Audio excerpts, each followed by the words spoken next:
Satsanga is two words. Sat meaning true and Sangha meaning association. By way of Satsanga, true association, the association with the objects of the world will be removed.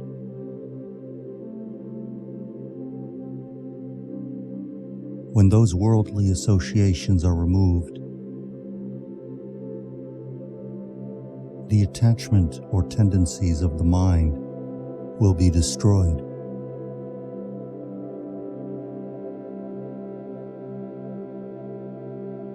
Those who are absent of mental tendencies, mental attachments, will melt into that which is motionless. Thus, they attain liberation.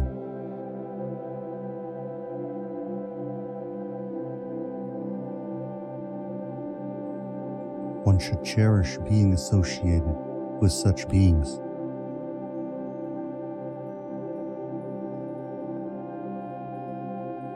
The Supreme Self which is praised and which is attained here in this life by clear realization and liberation, and which arises in the heart when associating with a liberated one or their pointings is gained. Such a state is impossible to attain by following around or listening to loud preachers, or by studying countless scriptures and meanings, or by virtuous deeds, or by any other means.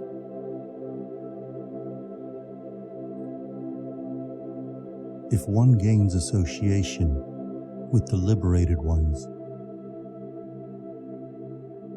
of what use are all the religious services?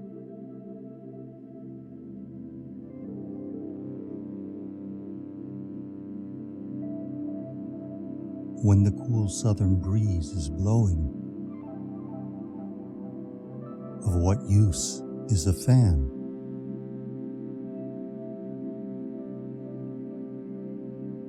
Bathing in ritual waters, incantations, or images of deities made of stone and earth can never be comparable to those great souls of the liberated ones.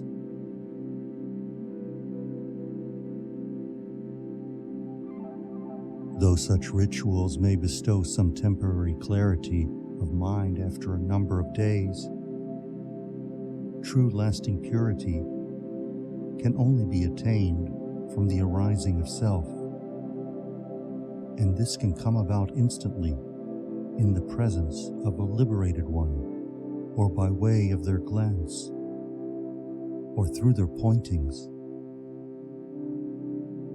You may ask why I do not go and preach the truth to people at large. But how do you know that I am not doing it? Does preaching consist of mounting a platform and aggressively lecturing the people around? Preaching is simple communication of knowledge. It can really be done in silence only.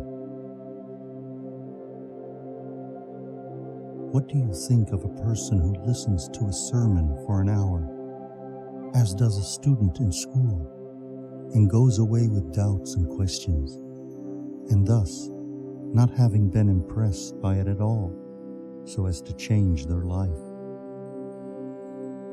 Compare them with another who sits quietly in a holy presence and goes away after some time with their outlook on life totally changed. Which is better, to preach beliefs aggressively and loudly, or to sit quietly and send out the inner force of true being, which allows for an undoubtable experience rather than a belief in it. How does speech arise? First, there is abstract knowledge. Out of this arises the ego, which in turn gives rise to thought, and thought to the spoken word. So the word is the great-grandson of the original source. If the word can produce an effect, judge for yourself how much more powerful must be the preaching through silence. You ask, how can silence be so powerful? A realized one sends out waves of spiritual influence which draw many people towards him. Yet, they may sit in a cave and maintain complete silence. We may listen to lectures on truth and walk away with hardly any grasp of the subject.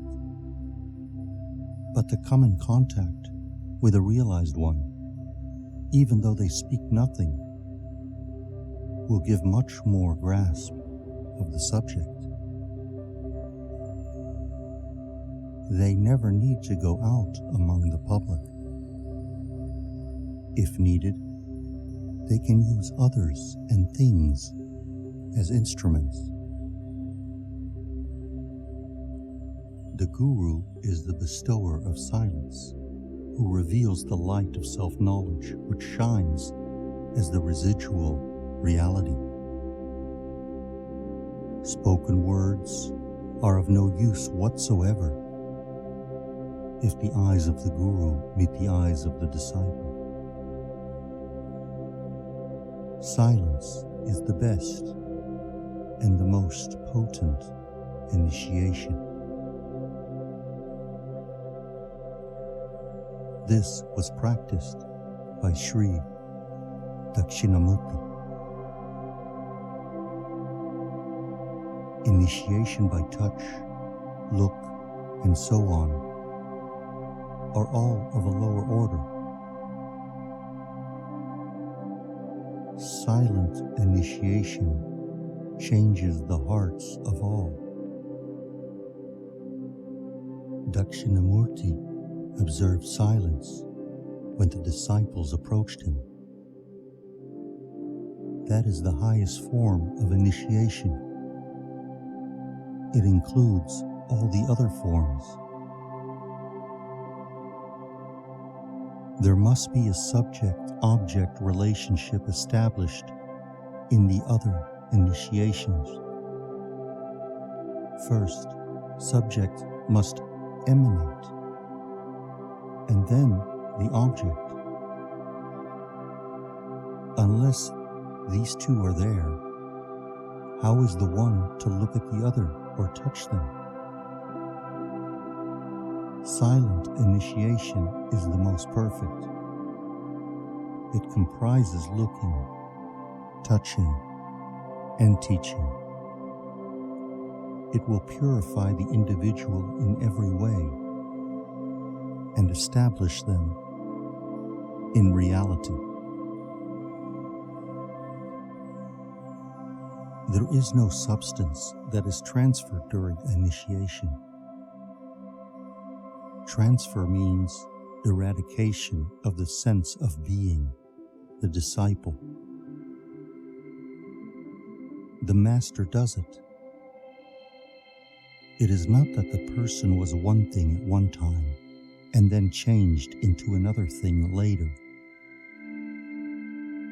God, grace, and Guru are all synonymous and eternal and immanent. Is not the self already within?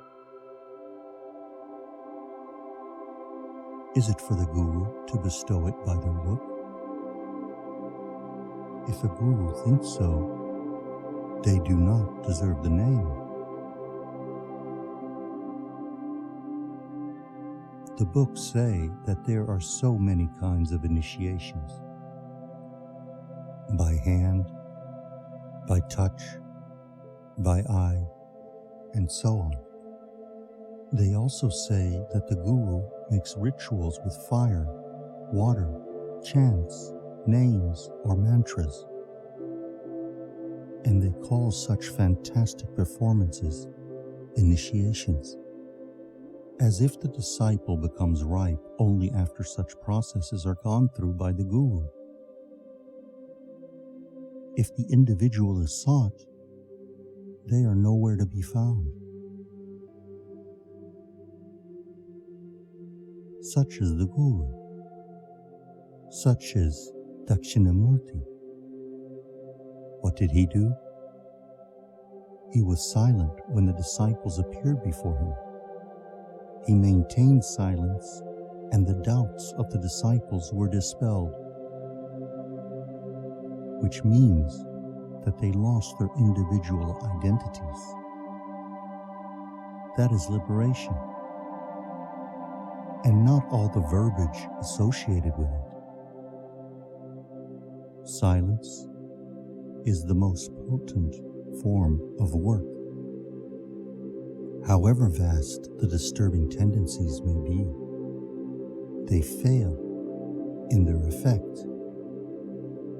The guru is quiet, and peace prevails in all. Their silence is more vast than all the disturbing tendencies put together.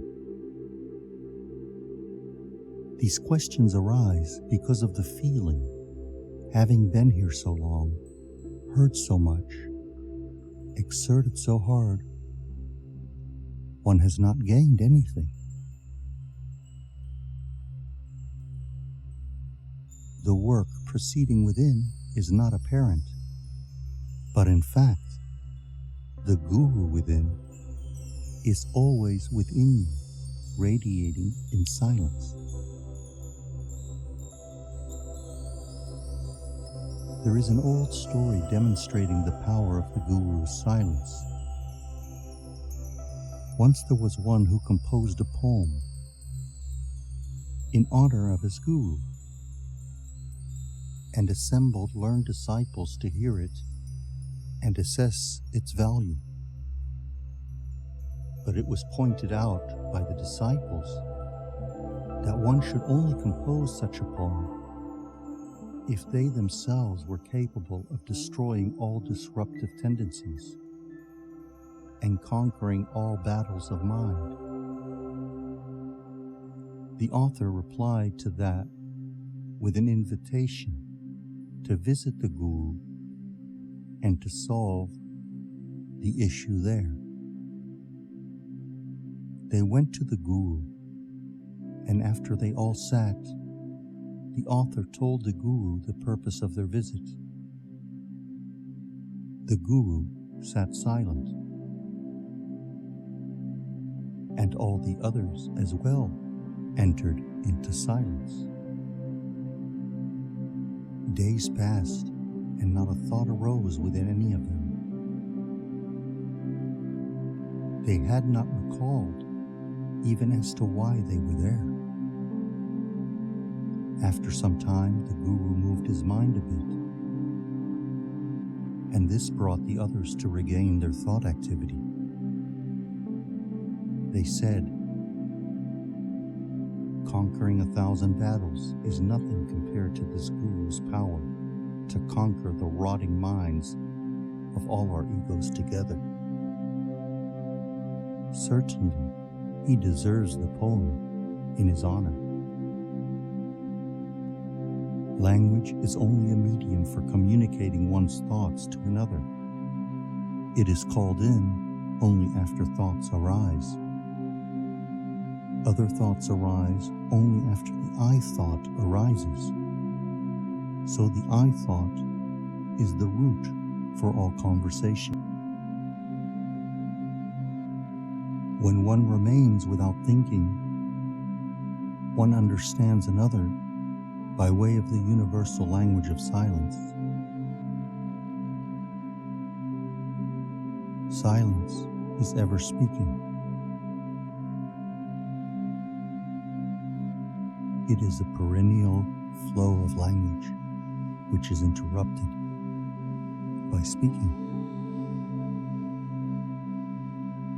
These words I am speaking obstruct that mute language.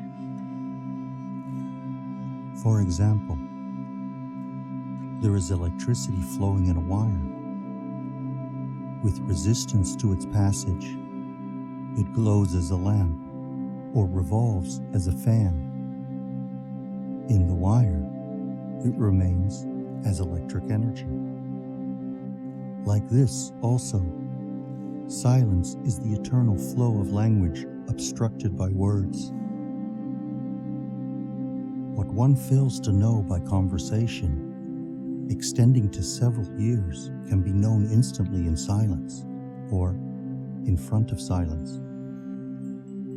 Dakshinamurti and his disciples are a good example of this.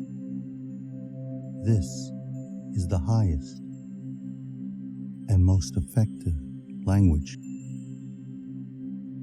Liberated ones work through silence. By speaking, their powers are reduced to limited vessels known as words. Silence is the most powerful. Speech is always less powerful than silence. So mental contact is the best. Guru is not the physical form, so the contact will remain even after the physical form of the Guru vanishes.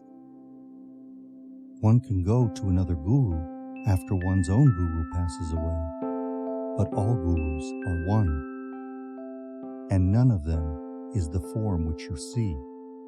Always mental contact is the best. The highest form of grace is silence. It is also the highest teaching.